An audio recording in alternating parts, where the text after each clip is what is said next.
Bugün Kentin Nabzı programda Dersim'de sokaktaki insanlara sorduğumuz soru şu.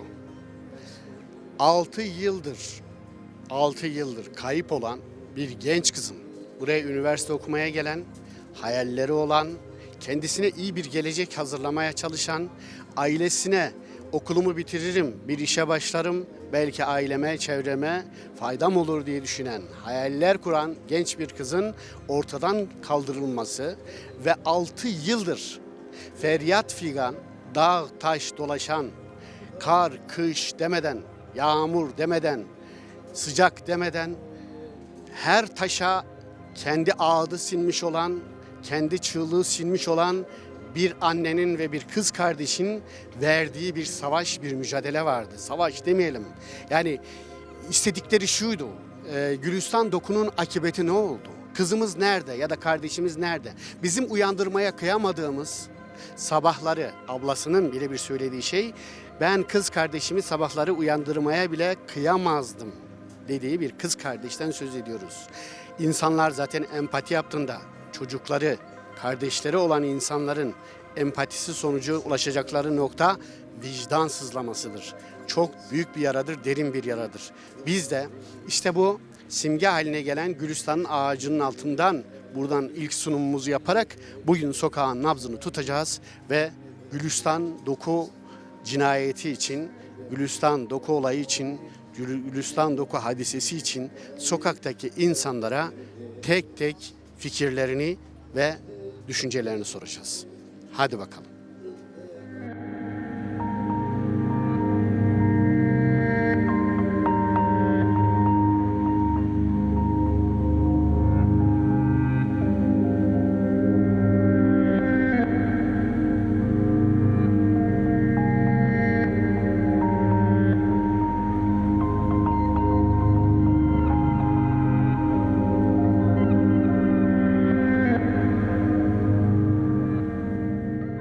Sokakta denk geldiğimiz her insana bunu soruyoruz.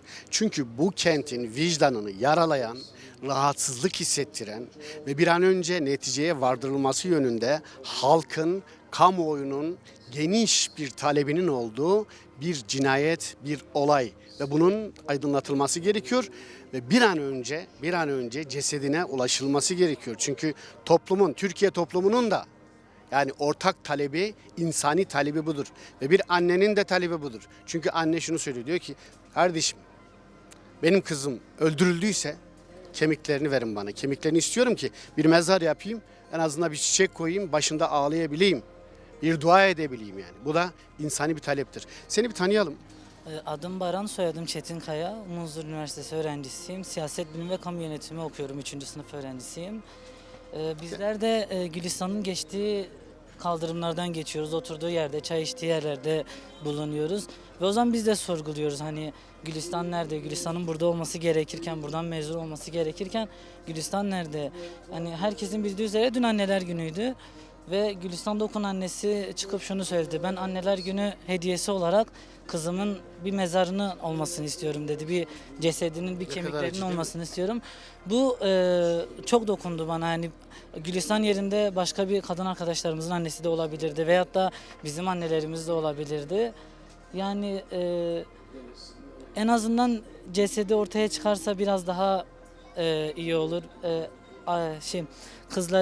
Kızlarını okula göndermek isteyen aileler de belki rahat eder. Yani şunu da diyebilir aileler, bizim kızımız da bir Gülistan olacak mı? Bizim kızımızın başına gelen de bir Gülistan. Zaten bu korku var yani. Evet, yani Gülistan'ın başına gelenler bizim kızımızın da başına gelebilir diye ailelerin de bir çekincesi var. Yani en azından bu anlamda daha iyi olabilir. Çözülürse bence biraz daha iyi olabilir. Kent korkusu da vardır ister istemez. Şimdi hani öğrenciler belki Dersim'e gelmek istemezler, Munzur'a gelmek istemezler. Onun da etkisi vardır. Oysa ki bir şey söyleyeyim Baran. Baran da değil mi? Evet, Baran. Şimdi Baran, sana şunu söyleyeyim.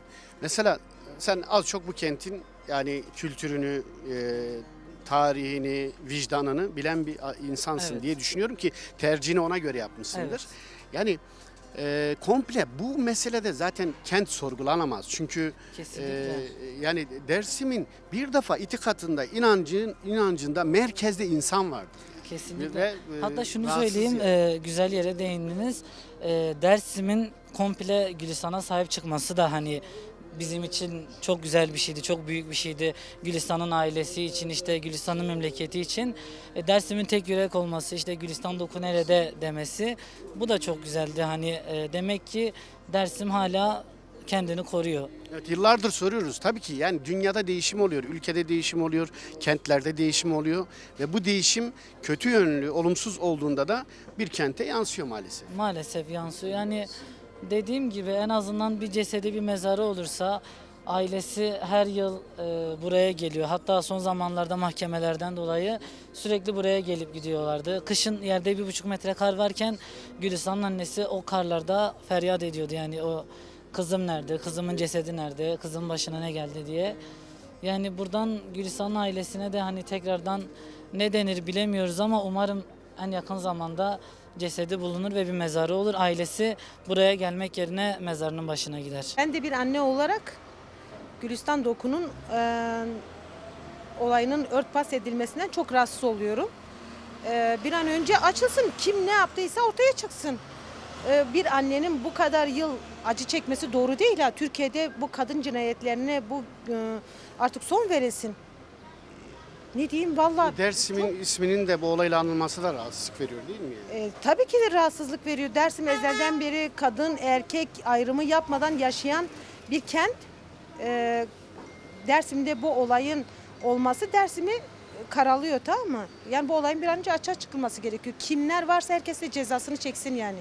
Herkes de sorgulansın. Sizin çocuklarınız var mı? Benim 2 çocuğum var. Kız erkek. Erkek ve ben Allah bağışlasın. sağ olun, teşekkür ederim. Yani insan empati yaptığında derin bir acı çekiyor değil mi? Ben o videoları bile izlemek istemiyorum. O annenin çığlıkları, o ablasının çığlıklarını dinlemek istemiyorum. Psikolojim bozuluyor. İnsani bir talepleri var. Biz çocuğumuzun, kardeşimizin kemiklerini alıp ona bir mezar yapmak istiyoruz. Bu en doğal hakkı. Yani herkes kendisine ait olanın, bu bir mezar taşı da olsa gidip orada ağlamak ister, ziyaret etmek ister. Bu onların en doğal hakkıdır.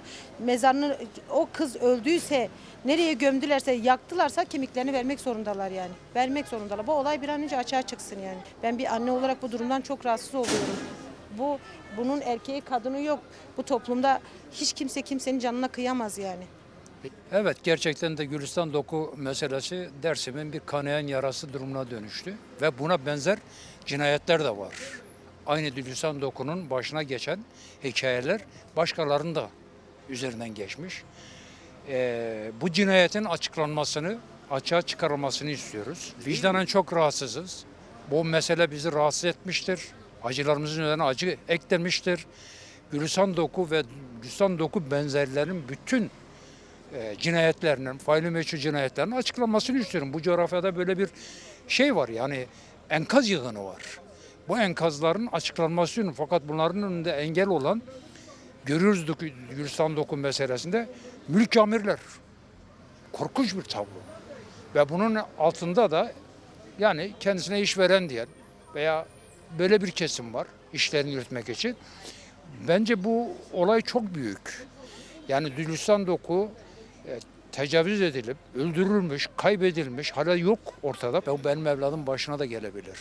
Ve o aileyi de düşünüyorum. O zaman çok iyi anlıyorum. 6 yıldır. Kesinlikle. Yani o kolay, ailenin- dile kolay yani. Kesinlikle. O aileyi de takdir ediyorum. İyi bir direniş sergilediler. Hep direndiler. Tabii Dersimler de buna hep dayanışma gösterdiler. Şimdi çözüldü. Tam o noktada bir şey söyleyeceğim. Şimdi bakın. El insaf denen bir şey var. Yani dönem dönem sosyal medyada yorumları okuyorum. Böyle bazı kendini bilmez insanların yorumlarına denk geliyorum. Yani Dersimlerin bu konuya duyarsız kaldığı falan söyleniyor. Ama bu doğru değil yani. Gerçekten doğru değil. En başta bak kendim söyleyeyim. Defalarca kendi köşemde yani yıllardır dile getiriyoruz. Bu olayın aydınlatılmasını istiyoruz ve bunun bize verdiği rahatsızlığı biz dile getiriyoruz. Sivil toplum örgütleri dile getiriyor. Yani halk dile getiriyor. Yani Dersimler öyle yok efendim, Dersimler bu konuya çok duyarsız dendiği zaman bu kesinlikle büyük bir haksızlıktır. Evet. Büyük bir ön yargıdır yani, kabul edilemez bir şeydir. Yani. Kesinlikle doğru bir şey değil. Gülistan Doku için defalarca yürüyüşler yapıldı. Ben de katıldım. Bu yürüyüşlere dayanışma gösteriliyordu. Bu konuda o söylediğiniz şey Dersimliler ilgisiz değildi. Bizzat bu işin çözülmesini istiyorlardı. Yaraşan da yaptılar, yakışan da yaptılar yani danışmayı. Hala da bunun çözülmesini istiyoruz daha tam anlamıyla. Yani bir Dersimli olarak ben vicdanen rahatsızım bu olaydan yani. Diyarbakırlı bir hemşerimiz, öğrenci burada, katledilmiş. Gelmiş okumuş, hayalleri var. Kesinlikle, bilmem ne. kesinlikle. Yani demin de söylediğiniz gibi yani ben onu bir evladım olarak görüyorum yani düşünüyorum. Korkunç bir şey yani. Onun için açıklamasını istiyorum. Bu işin peşini bırakmamamız lazım. Kınıyorum. Bir Dersim olarak kınıyorum. Vallahi gerçekten bu zamana kadar kalması bir kere enzemdir. Ama inşallah sonuçlanır. İnşallah bu bir örnek olur diğerler için, diğer fail meşrular için. İnşallah sonuç alınır. Ben de inanıyorum uluslararası sonuç alınacağından dolayı. Yani o annenin o feryatları, o kardeşlerin feryatları gerçekten de çok üzücü bir durum. Yani bu kadar basit olmaması lazım. Ben umutluyum. İnşallah sonuç alınır. Bu da bir örnek olur. Bütün diğer fail meşrular için. İnşallah bir örnek olur. Ve de inşallah da sonuç alırız. Gerçekten yıllardır ben de yani onun şeyler bulunsun diye. Katiller kimse bu cinayeti kim işlemişse bu şeyi en azından yeri bulunsun ailesine teslim edilsin. Yani o anne babanın çektiği ben de bir anneyim. Bir annenin nasıl bir vicdan, nasıl İnsan bir kendini vicdandır onun bu? yerine koyuyor değil mi? Yani o insan benim elime geçse vallahi ben bile onun cezasını ben vermek isterim. Ama gerçekten çok acı, çok üzülüyorum ama bulunsun yani. Bu Evet. en azından nerede gömüldü, yakıldı mı, ne yapıldı, nasıl yok Akıbeti edildi? tam olarak nedir yani? Tabii tabii. En azından ailesi bir mezar olsun, bir şey olsun, gidip başında ağlasınlar. En azından bir çiçek koysunlar, bir mum yaksınlar. Zaten annesinin, ablasının da istediği o yani. Evet. Evet. Yani biz de hepimiz bekliyoruz vallahi yani tek dileğimiz, Sizin tek mesela yüreğim. siz buralısınız. Yani siz çocukluğunuz, gençliğiniz bu topraklarda geçmiştir. Bu topraklarda böyle haksızlık, böyle bir şeye daha önceleri rastlanmazdı herhalde değil mi? Yani hiç ne duydum. Yani ilk defa gerçekten kanım dondu. Yani gerçekten bu nasıl bir vahşet, bu nasıl bir şey yani bir türlü akıl sır erdiremiyorum. Sadece tek dileğim yani bizim jar diyarımız var. Yar ve yardımcısı olsun, bu cinayet ortaya çıksın. Gerçekten yüzleşsinler yani. Talebiniz Aile. budur yani. Yani bunu tek kelime Peki. Allah bunlara sabır versin ailesine. Evet. Gerçekten zor bir olay. Yani ağladığım zamanlar da olmuştur. Gerçekten hüngür hüngür ağladığım zamanlar da olmuştur. Acı. Üzüntü duyuyoruz çünkü yazık günah sonuçta bir anne baba çocuğudur. Yani bir ülkeyi yöneten bir vali böyle bir şey yapmaması lazım. Yapmıştı. Artık kime güveneceğimizi bilmiyoruz. Eski zamanlarda böyle bir şey yoktu değil mi? Yoktu buralarda zaten yani? diyorum ya devlete artık insan devlete güvencemiz de kalmadı. Yani çocuklarımızın geleceği yok. Kız çocuk babasıyım. Bu saatten sonra kızımı korkuyorum bir yere yollamaya. Yani bir üniversiteye bir şeye biliyor musun? Öyle yani üzücü bir olay sonuçta ailesi üzüldü. Akrabalar üzüldü, 6 yıl insanların boyunca toplumu değil mi? tabii 6 6 yıl yıl boyunca bir boyunca ailenin, annenin acısı, kardeşlerin acısı, ondan sonra insanlar yani sonuçta insanlar kızlarını yolluyor buraya okusun diye güvenerek yolluyor ama devlet demek ki devlet bir şey yapamıyor. Devlet de korumaya alamıyor, bir şey yapamıyor. Umarız Yani aydınlanır. zaten bu olay unutulacak biliyor musun? Yani belli Umudun bir- yok mu? Umudum yok yani biraz zor. Çünkü unutulur bu Türkiye'de yaşıyoruz yani başka. Türkiye gibi bir yerde yaşıyoruz yani bir vali eğer bir devleti yöneten bir vali yapıyorsa bunu herkes hayli şey yapabilir bu ülkede. Artık korkuyor insan sokağa çıkmaktan korkuyor yani işsizlik almış başına gidiyor. Gençler okumuyor, gelecek yok, yurt dışında hep insanlar mağdur olmuş. Adım Eylül, soyadım Üstek. Muzur Üniversitesi'nde gastronomi ve mutfak sanatları okuyorum. Kaçıncı sınıf? 3. sınıf. Eylül sen bu Gülistan Doku cinayeti için, bu hadise için neler söyleyeceksin? Çünkü aynı zamanda okul arkadaşınız. Tabii ki. Bizim zamanımızdan değil ama geçmiş zamanda var olan bir arkadaşımızın cinayeti üzerine konuşacak, gerekecek yer olursa biz bu konuda çok üzgünüz zaten. Hani geçmiş zamanlardan kalma özellikle hani 5 sene geçmiş. Ondan sonraki zamanlarda bu şekilde ortaya çıkmasına çok mutluyuz ama bu kadar gecikmesinin amacı neydi, ne amaçla yaptılar bilemiyorum. Biz üniversitedeyiz zaten. O annenin feryat figanları, ailesinin gelip gitme durumu, ondan sonraki süreçlerde öğrencilerin o çabasıyla beraber hani hiç görmek istemeyeceğimiz sahneler. Ama Gülistan Doku cinayetinin bir an önce açığa çıkması lazım. Hani bir an önce kim suçlu, kim ne yaptı, kim ne etti, kim ne konuştu. Bu Cesedi olaylar- nerede? Evet. Özellikle cesedi nerede? Umarım yine bir şekilde bazı şeyleri hallederler. Kentin nabzını yoklamaya devam ediyoruz. Sorumuzu soruyoruz. Gülistan Doku olayı, cinayeti gerçekten tam olarak aydınlatılabilecek mi? Cesedi nerede? Annesinin 6 yıldır beklediği ve çocuğuma bir mezar kazıp kemiklerini, cesedini gömmek istiyorum diye feryat ettiği bir cinayet, bir olay. Bir tanıyalım sizi. Adım Cem, soyadım Vazo. Burada yaşıyorum, Dersim'de yaşıyorum. Son gelişmeler biraz umut verdi. Özellikle valinin tutuklanması, valinin oğlunun tutuklanması biraz umut verdi. Tabii sonuna gidilir mi? Gidileceğini umuyorum. Bu şekilde giderse gidileceğini umuyorum. Çünkü çok çeşitli şekilde üzerine gidildi. Gizli bir çalışma yapıldı. Bu umut verdi bize. Bu bir yaradır. Sistemli, sistematik bir şekilde bir kadının, genç bir kadının burada öldürülmesidir. Üstelik bunu vali eliyle yapılması. Yani bu onursuzluğu bir valinin yapması bizim açımızdan daha bir kötü oldu. Oğlum bunu yaptıysa vali götürüp oğlunu teslim edebilirdi. Korumayabilirdi. Genç bir kadındı Gülistan. Genç bir üniversite öğrencisiydi. Sonrasında acılı annenin 7 yıldır, 6 yıldır vermiş olduğu bu mücadele, sırf kızının mezar yerinin bulunması. Bu ağır bir durum. Umut ediyorum ben. Özellikle bu son gelişmeler bir umut vericiydi. 2 gün önce Haluk Levent konserinde bir üstü kapalı bir şey söyledi. Onu bekliyoruz. Yani 1-2 gün içinde olur diye. Zannediyorum kulislerde de bir dedikodu var. Hani bulunduğu DNA testi yapılıyor gibi bir şeyler söyleniyor. Kafamız karışık. Umarım bir an önce yetkililer Gülistan'ın cenazesini teslim ederler de aile rahatlar. Bir de şunu sorayım. Mesela sosyal medyada sıklıkla denk geliyoruz. Ya Dersim 6 yıldır Dersim insanlar ya da Dersim bu olaya kayıtsız kaldı. Bu doğru mudur? Asla. Bakın şöyle bir şey söyleyeyim size. Siz de bu şehirde yaşıyorsunuz. Dersimli kadınlar Seyit Rıza Meydanı'nda oturum eylemi yaptılar. Açlık grevi yapmaya çalıştılar. Her zaman da Gülistan'ın ailesinin yanında oldular. Hatta şöyle bir şey, son yıllarda en iyi muhalefeti, en iyi duyarlılığı Gülistan'a gösterdiler. Bu Dersim'i karalanmak isteyen, Dersim'i böyle işi başka yerlere çekmek isteyen grupların söylencesi. Yani burada o aile ne zaman yalnız kaldı?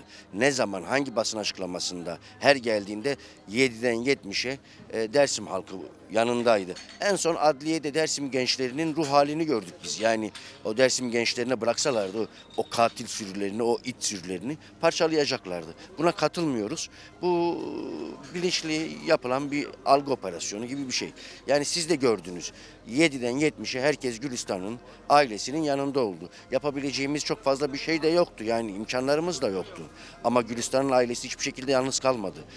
Burada Viyadüğün orada, üniversitede, mahkeme sürecinde. Bunu kabul etmiyorum. Bu doğru değil.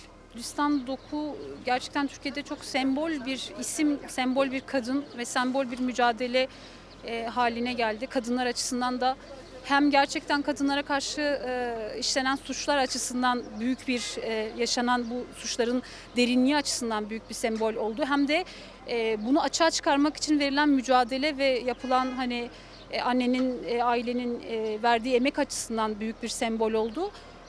Ve bu açıdan belki de bir milat gibi de olabilir kadın mücadelesi açısından da, kadınlara karşı işlenen suçların açığa çıkması açısından da. Yani umarım olumlu bir şeye açığa çıkmasıyla, yani bu suçun açığa çıkması, faillerin açığa çıkmasıyla olumlu bir yöne evrilebilir diye umuyorum. Yani kadınlar her zaman bu davanın peşindeydi. Ben özellikle kadınlar açısından, Dersimli kadınlar açısından kadınların bu meselenin her zaman takipçisi olduğunu. 6 yıl boyunca değil mi? Tabii Sürekli 6 yıl boyunca biz hiç aralıksız bir şekilde aslında hep ailenin yanındaydık. Hep bütün eylemlerde Gülistan'ı sorduk ve her zaman Gülistan'ı gündemleştirdik.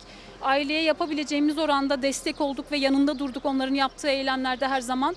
Bu açıdan hani ben kadınlar açısından çok güçsüz bir destek olduğunu düşünmüyorum. Dersimli kadınlar açısından bir şekilde gündeme alındığı ve hani çözülmesi için, tetiklendiği için, desteklendiği için büyük ulusal basın bunu bu kadar gösteriyor. Ama daha öncesinde biz Gülistan için de eylem yaparken çoğu zaman birkaç yerli basın unsuru dışında kimse gelmiyordu. Ulusal basın bu kadar şey değildi. Tabii kesinlikle ama davanın açılması ve bu aşamaya gelmiş olması bile bizim için tabii ki ümit verici ve tabii ki güçlendirici. Çünkü başka kadınlara karşı işlenecek suçların önünde bu tür davaların örnek ve engel teşkil edeceğini düşünüyorum. Çünkü Gülistan'ın ne kadar belki de birçok insan düşünüyordu. Birçok hani bu tür suçlara ulaşan insanlar, bunların içinde yaşayan, bu tür dünyalarda yaşayan insanlar hani biz kadınlara karşı çok rahatlıkla böyle suçlar işleriz ama bunlar açığa çıkmaz. Biz de hani istediğimizi yaparız gibi düşünüyorlardı ama şu an bu tabii ki aynı zamanda bunlara bir gözdağı oluşturması açısından bile bu açığa çıkan hali bile çok önemli. Ama bunun sonuna kadar ne kadar adil bir şekilde işletileceği, ne kadar gerçekten işin içinde olan bütün faillerin ne kadar hepsinin gerçekten kapsamlı bir şekilde cezalandırılacağı konusu tabii ki hala şüpheli bizim için. Korkuyoruz, endişeleniyoruz. Kendimiz için de endişeleniyoruz ve korkuyoruz yani. Kadınların öldürmesi tek Tunceli'de değil, her yerde öyle. Ben annesini gördüm. Zaten annesi fotoğrafını almıştı. Her tarafta dolaşıyordu ve ağlıyordu bağırarak. Annesi çok üzücü bir şeydi gerçekten. Çok zor bir şey. Yani hiçbir vicdan onu kabul edemez. Ya şimdi biz bu ülkede yaşıyoruz. İster istemez bu sınırlar içerisindeyiz. Kendimizi güvende hissetmek istiyoruz. Gözümüzün önünde böyle bir şey olmuşsa, bir de devletin en üst kademelerinin bir bilgisi dahilinde olmuşsa biz tedirginlik duyarız yani. Bu herkes için aynı şey. Evet, kentin nabzını tutmaya devam ediyoruz. Bir seni tanıyalım.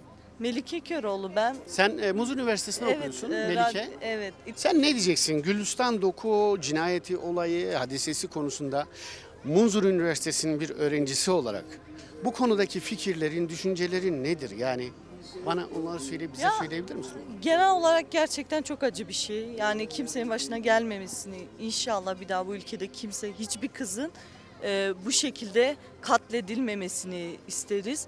Gerçekten acı dolu bir şey var. Ailesinin o çaresizliği, mesela ablasının o çaresizliğini izlerken bazen durduk yere ağlamamız bile oluyor. Ve gerçekten iğrenç bir katliamdır bence. Yani bir kız çocuğunun bu kadar insan bir kız çocuğuna bu kadar mı gücü yetti? Bu kadar mı o kızı çaresizlikleriyle bırakmaları bu kadar yanlış bir şeydi bence bu düşünceleri. İnsan vicdanını yaralayan bir şey. Yani bir şey de aileye gerçekten. baktığınız zaman. Yani o ailenin çaresizliği. Acaba bazen düşünüyorum da o ailenin yoksulluğundan mı neyinden mi faydalanıp bu kadar üstünü örtbas etmeleri gerçekten adaletli bir şey değil yani. Hiçbir vicdana sığmaz yani. Sen kızını bin bir hevesle okumaya göndermişsin. Ne zorluklar çekmişsin. O kızın mesela gelip burada bir hevesle okuyup hem ailesine destek olması için çalışmasını sürdürürken başına bu kadar iğrenç şeylerin getirilip bir de ortada çaresiz bırakılması gerçekten iğrenç bir duygu. Bir ilin, bir ülkenin yaptığı hiçbir şeyde bir toplu ili ilgilendirmez.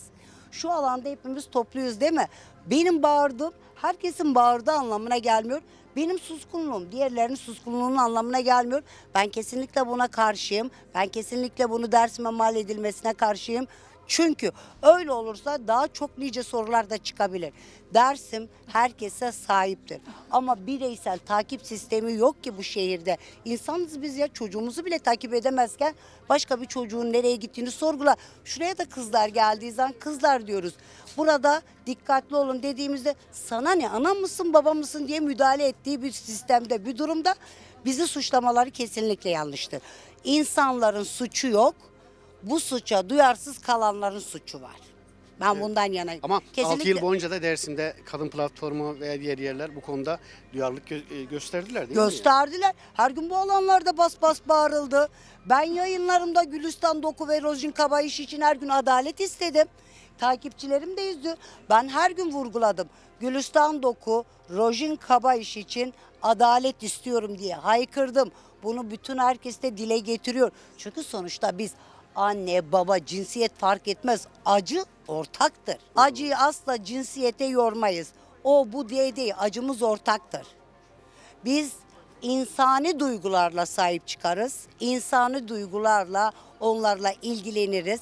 Onların yapacağı tek şey birazcık hayatlarını, özgürlüklerini üniversiteyle ya da gezmeyle sınırlamasınlar. Bak ben de genç bir kızım var. Her zaman gittiği zaman kızıma şunu söylüyorum. Senden haberim olsun. Herkesin çocuğundan haberi olsun.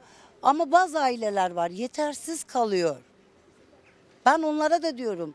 Yetersiz kaldığınız ortamlarda iletişim Ama kuracağınız tabii ki Gülistan'ın ailesi kaybettikten Hayır, sonra... Gülistan ailesi genel olarak diyorum. Gerçekten çok Ama büyük bir tabii, mücadele verdi. zaten bu mücadelenin bu sonuca ulaşmasında ailenin büyük payı var.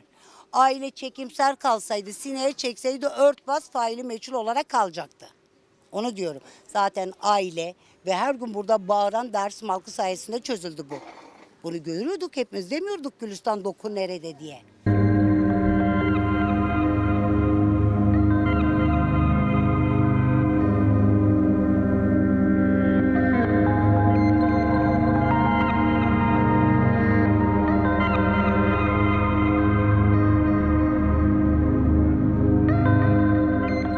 Evet, bugün sokakta neyi sorduk? Gülistan'ı sorduk. Gülistan Doku'yu sorduk. Ve sorduğumuz insanlar da kendi vicdanlarını onun yerine empatiye ekleyerek koydular. Ona göre konuştular. Çünkü bu kentin hafızası, bu kentin vicdanı ve bu kentin itikatı bunu gerektiriyordu. Ve mikrofon uzattığımız insanlar da duygularını ve düşüncelerini bu şekilde dile getirmiş oldular. Bir başka Kentin Nabzı programında görüşebilmek için alasmaladık diyorum ve bir hatırlatma yapmak istiyorum. Lütfen programlarımızı izledikten sonra, videolarımızı izledikten sonra kanalımıza abone olmayı unutmayın. Çünkü sizler kanalımıza abone olup çevrenizdeki insanlara da önerirseniz bizler daha da güçleniriz ve daha iyi programlar yapma şansımız olur. Daha iyi yollar gitme şansımız olur. Sizinle daha da güçleniriz. Daha güçlü bir şekilde mikrofonumuzu halkımıza, insanlarımıza uzatabiliriz. Alasmaladık. Hatır ve sıma.